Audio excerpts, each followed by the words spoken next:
45 घंटे पहले पहुंचा चंद्रयान-3। डिबूस्टिंग के बाद एआई ने कर दिखाया कमाल। इसरो चीफ ने कहा 3 घंटे में ही हो गया था काम। तो क्या है पूरी खबर? क्या अपडेट सामने आ रही है? कैसे इसरो ने यह कमाल कर दिखाया? आखिर 48 घंटे का जो रास्ता था उसे सिर्फ और सिर्फ 45 घंटे कम करके केवल 3 घंटों में कैसे किया गया है? और इसरो अब आगे इसके साथ क्या करने वाला है? इसकी लैंडिंग का समय क्या होने वाला है? और अब इसरो अगले चरण में क्या करेगा? पूरी जानकारी आपको इस वीडियो में मिलने वाली है, तो वीडियो को ध्यान से अंत तक जरूर देखिएगा। लेकिन उससे पहले हम आपसे अनुरोध करते हैं कि अगर आप एक सच्चे देशभक्त हैं और चाहते हैं कि चंद्रयान-3 मिशन सक्सेसफुल हो, तो इस वीडियो को एक लाइक जरूर करें और कमेंट बॉक्स में वेल डन इसरो जरूर लिखें। और साथ ही साथ हमारे YouTube channel Ayush study centre को सब्सक्राइब जरूर करें। तो चलिए दोस्तों, अब वीडियो को शुरू करते हैं। जी हाँ दोस्तों, भारत के चंद्रयान-3 को लेकर इस वक्त की सबसे बड़ी बिग ब्रेकिंग न्यूज निकलकर सामने आ रही है। भारतीय अंतरिक्ष एजेंसी इसरो के वैज्ञानिकों ने एक ऐसी खबर दे डाली है जिसको सुनने के बाद आप भी खुशी से झूम उठेंगे। आपको बता दें कि भारत के चंद्रयान-3 पर भारत ही नहीं बल्कि पूरी दुनिया इस तरह से नजर टिकाए हुए है, उसकी हर एक क्षण का पूरी दुनिया इंतजार कर रही है।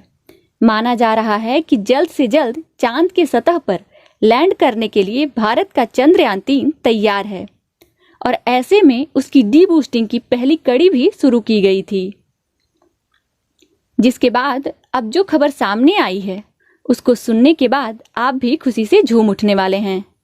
साथ ही इस खबर के आने के साथ आप इसमें लगे एआई के पावर को भी समझ सकेंगे।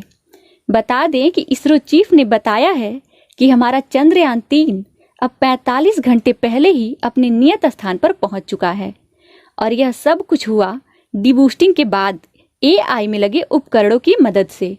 इसरो ने कहा है कि जो काम 48 घंटे में होना था वो महज 3 घंटे में इसरो ने कर दिखाया है और इसके साथ ही इसका लैंडिंग टाइम भी अब बेहद कम हो चुका है। दोस्तों, इसरो के चीफ ने चंद्रयान-3 के बारे में जो बताया है उसे सुनने के बाद दुनिया भर के तमाम अंतरिक्ष वैज्ञानिकों के होश उड़ गए हैं, क्योंकि इस चीज की कभी किसी ने कल्पना भी नहीं की थी और ऐसा अब इसरो करता हुआ दिखाई दे रहा है। आपको बता दें कि भारत के चंद्रयान-3 में लगे एआई पावर ने एक ऐसा कमाल कर दिखाया है जिसको सुनने के बाद आप भी खुद को इसकी तारीफ करने से नहीं रोक पाएंगे, क्योंकि हमारे चंद्रयान-3 ने कारनामा ही कुछ ऐसा कर दिखाया है। बता दें कि भारतीय अंतरिक्ष एजेंसी इसरो के मुताबिक डीबूस्टिंग का पहला चरण तब शुरू किया गया जब मॉड्यूल हमारे चंद्रयान-3 के लैंडर और रोवर से अलग होकर अंतरिक्ष कक्षा में प्रवेश किया। उसके बाद पहला डीबूस्टिंग प्रक्रिया शुरू की गई।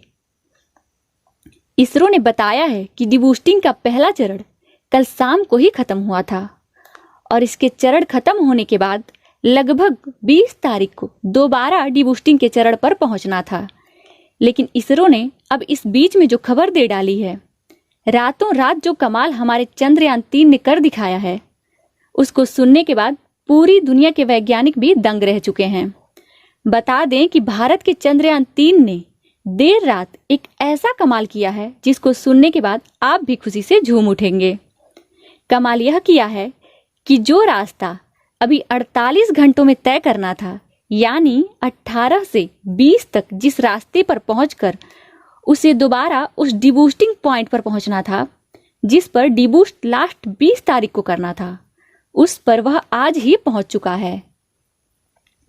और इस बात को लेकर इसरो भी हैरत में तब पड़ गया जब उसने देर रात इस कमाल को देखा। बता दें कि चंद्रयान-3 में हुए डीबूस्टिंग के बाद वह अपने चरण को पहले स्टेज को सफलतापूर्वक कल शाम को पार कर गया था और इसके बाद इसरो ने फूंक फूंक कर कदम रखना शुरू कर दिया था। लेकिन आपको बता दें कि जब इसके एआई को कमांड दी गई तो इसरो ने बताया कि उसने जो 48 घंटे में जितनी दूरी उसे तय करनी थी, उस दूरी को शॉर्ट की करके इसके साथ ही उसने अपने एंगल में परिवर्तन करके जो एंगल 20 डिग्री का था उस एंगल को बढ़ाकर 40 डिग्री कर दिया और उसने लगभग 3 घंटे में वह एक्चुअल पॉइंट को रिसीव गेन कर लिया है, जहां पर उसे अब दूसरी डिबूस्टिंग को शुरू करना था। इस खबर के आने के साथ ही इसरो खुद भी हैरत में है कि आखिर इतनी कठिन और विपरीत परिस्थितियों में एआई ने पूरे चंद्रयान 3 को कैसे कंट्रोल किया।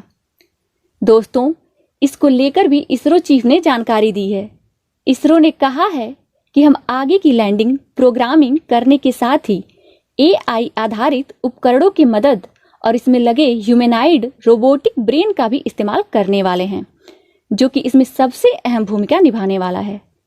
इसरो की माने तो अब एक बार फिर से डिबूस्टिंग पॉइंट पर पहुंच चुका है और जल्द ही इसकी डिबूस्टिंग प्रक्रिया एक बार फिर से शुरू करनी होगी।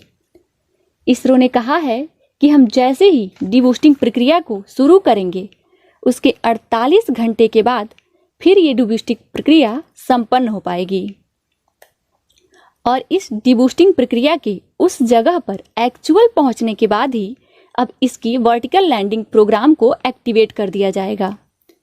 इसरो की माने तो इसके पहियों को खोल दिया गया है और इसके पहिए अब बाहर आ चुके हैं। ऐसे में अब इसरो ने कहा है कि हम वर्टिकल लैंडिंग के लिए भी पूरी तरह से तैयार हैं।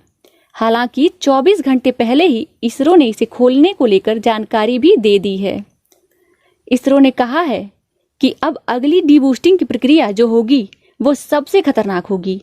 खतरनाक डिबूस्टिंग की प्रक्रिया इसलिए भी होती है क्योंकि चांद की ग्रेविटी भले ही धरती से काफी कम हो, लेकिन जब कोई चीज चांद के इतना करीब पहुंच जाती है तो वह अपने बराबर ग्रेविटी के साथ उस चीज को अपनी तरफ खींचता है। ऐसे में जब कोई चीज अपनी तरफ वह खींचता है तो यह भी पूरी संभावना बढ़ जाती है कि वो इसकी ग्रेविटी की चपेट में आ जाए और चांद की सतह पर डायरेक्ट गिर जाए। ऐसा भी हो जाता है और कई बार ऐसा हुआ भी है दुनिया के तमाम देशों के सैटेलाइट्स के साथ और दुनिया के तमाम देशों के मिशन के साथ। और इसी चीज को लेकर इसरो ने डिबूस्टिंग के दौरान 22.5 डिग्री का एंगल रखा था, जिसे एआई ने अपने आधार पर और अपनी सूझबूझ और समझ के आधार पर बढ़ाकर लगभग 40 डिग्री कर दिया था, जिसकी वजह से पूरा का पूरा उसने 24 घंटे का समय बचा लिया। और इस चीज को लेकर इसरो भी हैरान हो गया है कि आखिर एआई में ऐसी कौन सी पावर है जिसका वो इस्तेमाल कर ले जा रहा है। और इस पावर का इस्तेमाल करने के साथ ही साथ वह इतने सफलता के साथ लैंड कर रहा है। आपको बता दें कि ऐसे में बहुत ही विकट परिस्थितियों में एक बार फिर से हमारा चंद्रयान 3 पहुंचने वाला है, जब इसकी वर्टिकल लैंडिंग प्रोग्राम को एक्टिवेट किया जाएगा। इसरो की माने तो हम वर्टिकल लैंडिंग प्रोग्राम को एक्टिवेट करने के साथ ही अब एक्चुअल पोजीशन को भी कैप्चर करेंगे। इसरो के मुताबिक इसके वर्टिकल लैंडिंग प्रोग्राम को एक बार अगर शुरू कर दिया जाता है तो फिर इसे दोबारा ऑर्बिट मोशन में नहीं घुमाया जा सकता है, यानी इसका एंगल 90 डिग्री चेंज हो जाता है। इसरो ने कहा है कि हम इसे 90 डिग्री पर खड़ा करेंगे। उसके बाद इसकी डिबूस्टिंग की प्रक्रिया खत्म होने के बाद इसे वर्टिकल लैंडिंग प्रोग्राम में एक्टिवेट कर देंगे, जिसके बाद यह वर्टिकली लैंड करना शुरू हो जाएगा। तो दोस्तों, फिलहाल इस वीडियो में इतना ही। आगे की जानकारी हम आपको आगे की वीडियो में देते रहेंगे। धन्यवाद।